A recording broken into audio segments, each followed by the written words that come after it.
Il y a un ministère à remplir. Il y a une responsabilité à remplir. Et c'est extraordinaire comment l'apôtre Paul, il associe, il met en relation le ministère du mari au ministère de Christ. Marie, aimez vos femmes comme Christ a aimé l'Église. En d'autres mots, de la même manière que Christ a aimé l'Église. Est-ce que l'Église a aimé Christ en premier ou bien est-ce que c'est Christ qui a aimé l'Église en premier? Il n'y avait pas d'Église sans Christ. Il fallait qu'il meure. Il fallait qu'il se livre, il fallait qu'il s'humilie, qu'il perde sa vie, qu'il se dépouille. Ce sont des mots que nous n'aimons pas entendre. Le chrétien, l'Église, n'aime pas entendre ce genre de mots. Parce que dans la vision de la chrétienté, Christ est mort, il a tout accompli, il a tout fait, maintenant on s'amuse, quand on dit on s'amuse, on se réjouit, on bénéficie de tout, tout est bon, il n'y a aucun problème, il n'y a aucune nécessité pour nous de donner notre vie, de livrer notre vie, de se dépouiller nous-mêmes, de prendre notre croix, de se renier soi-même, de perdre notre vie. Il n'y a aucune nécessité pour ces choses parce que Christ a tout accompli pour nous. Mais c'est une erreur. Une grosse erreur.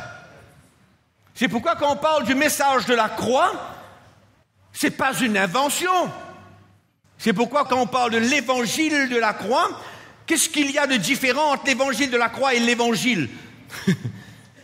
Mais la chose est simple, ou l'évangile est l'évangile de la croix, ou tout autre évangile n'est pas le réel évangile. C'est comme l'apôtre Paul qui a été accusé de partager, de prêcher un évangile qui n'est pas commun comme les autres. Mais l'apôtre Paul dit, lui, non. Il dit aux Galates, vous avez ouvert votre cœur à un autre évangile. Non pas l'évangile que je vous ai emmené, mais à un autre évangile. Il dit aux Corinthiens, vous étiez heureux de recevoir un autre évangile, un autre esprit, un autre Jésus. Allez lire 2 Corinthiens chapitre 11. Quand l'apôtre Paul parle de la jalousie de Christ envers son Église. Il est jaloux parce que l'Église est à lui. Il est jaloux. Il veut voir son Église comme une vraie épouse. D'accord? Donc, quand on parle de la responsabilité, le ministère de Marie et de la femme, nous sommes obligés de regarder à Christ et à son Église. Obligatoire. Parce que c'est le lien que Dieu lui-même, à travers l'esprit de son esprit, par l'apôtre Paul, est venu enseigner, emmener cette lumière dans l'Église. Afin que le mariage n'est pas simplement une relation mari-femme, en excluant notre responsabilité d'imiter Christ, d'avoir le même sentiment qui était en lui, d'aimer notre femme comme Christ a aimé l'Église, de perdre notre vie pour elle. Marie aimait notre femme comme Christ a aimé l'Église et s'est livré pour elle, livré, donné, perdu sa vie. L'Église ne connaît pas ce genre de prédication. C'est dommage, mais c'est la vérité. Je ne peux pas regarder à ma responsabilité sans regarder à la responsabilité de Christ avec l'Église. Christ est le chef, oui ou non? Christ est l'autorité de l'Église, oui ou non? Christ, qu'est-ce qu'il a fait? Il s'est livré, il s'est donné, il est mort, il s'est humilié, il a obéi, il a pris la forme d'un serviteur. Et on peut aller et décrire. Quand je regarde la vie de Christ et tout ce qu'il a fait, et que je regarde à ma responsabilité, j'ai peur. J'ai une crainte de ne pas pouvoir me donner à ma femme comme Christ s'est donné pour son Église.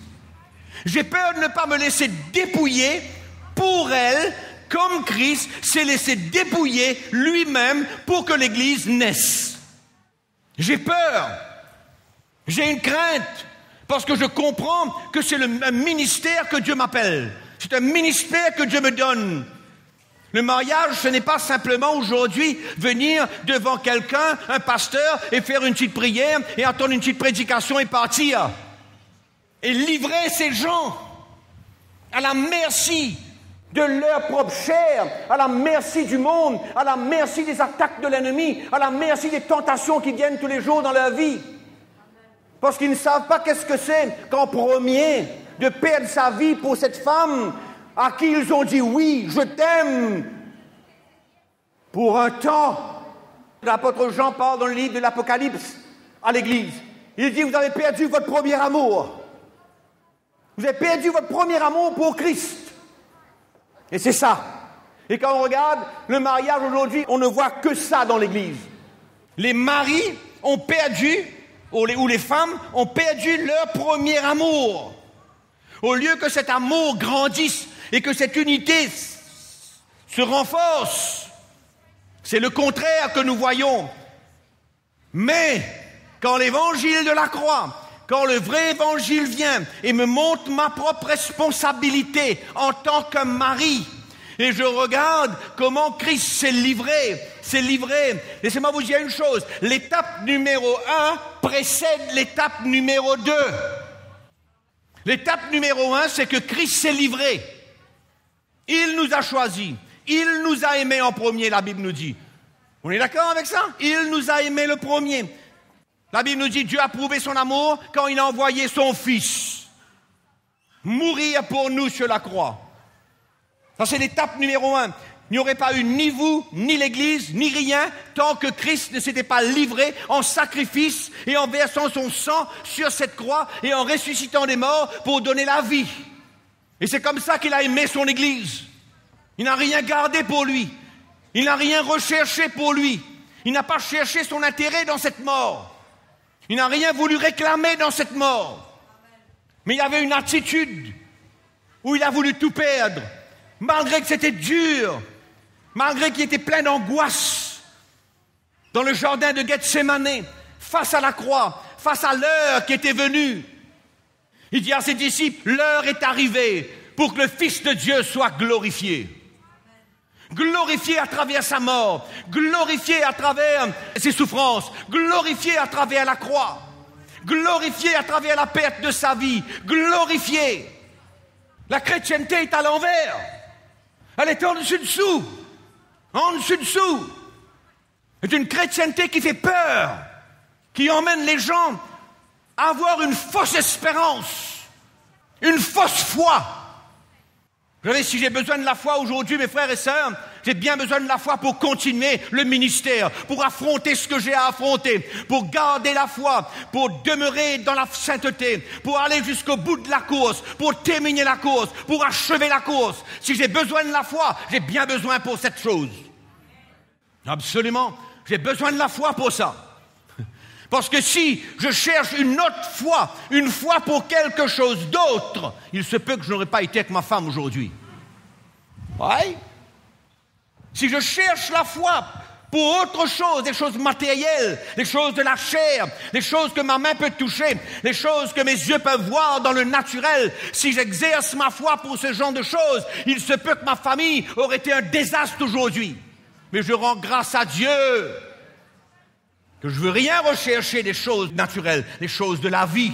J'ai suffisamment besoin de foi pour faire face aux tentations de tous les jours, pour faire face aux attaques de l'ennemi tous les jours, pour faire face aux problèmes de l'Église tous les jours, pour faire face aux chrétiens tous les jours. Vous allez me demander maintenant d'aller chercher la foi pour avoir une bicyclette, chercher la foi pour avoir ceci, chercher la foi pour avoir cela, mais je n'ai que faire. J'ai besoin de la foi pour tenir. J'ai besoin de la foi pour aller jusqu'au bout. J'ai besoin de la foi pour me tenir demain matin devant vous, sans hypocrisie. Moi, j'ai changé, moi. J'ai changé l'utilisation de ma foi. J'ai changé. Je veux jusqu'au dernier jour de ma vie être fidèle envers cette femme. Et n'avoir rien à regretter de ce que j'ai vécu avec elle. Pour moi, c'est ça la gloire de Christ. La gloire de Christ. Il faut arrêter de jouer. Il faut arrêter de jouer à l'église. Il faut retourner à la base. Retourner comme dès le commencement. Il y a beaucoup de chrétiens ici qui ont vécu des réalités avec le Seigneur et qui ne vivent plus. Depuis leur première conversion, remplis de zèle, remplis de feu de l'esprit, remplis d'une réalité, d'une relation avec Christ. changer, transformer. Aujourd'hui, il y a un évangile qui ne transforme personne.